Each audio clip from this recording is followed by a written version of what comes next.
পৃথিবী ব্রহ্মাণ্ডের সৃষ্টি কিভাবে হলো? হিন্দু ধর্ম অনুসারে সৃষ্টির শুরুতে কোনো কিছু ছিল না, কেবল একটি অনন্ত, অসীম এবং অস্পষ্ট অবস্থায় ছিল। এই শূন্যতা থেকে আদিম শব্দ ওম থেকে মহাজগৎ বা ব্রহ্মাণ্ড সৃষ্টি হয়।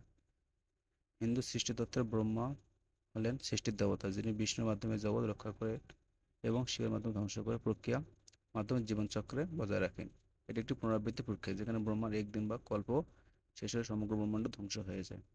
সৃষ্টির মূল ধারণা: ধ্বনি শুরুতে কোনো কিছু ছিল না, কেবল ধ্বনি ছিল, যা মহাজগতের প্রথম শব্দ, এবং এটি সবকিছু জাগিয়ে তোলে এবং সৃষ্টি করে।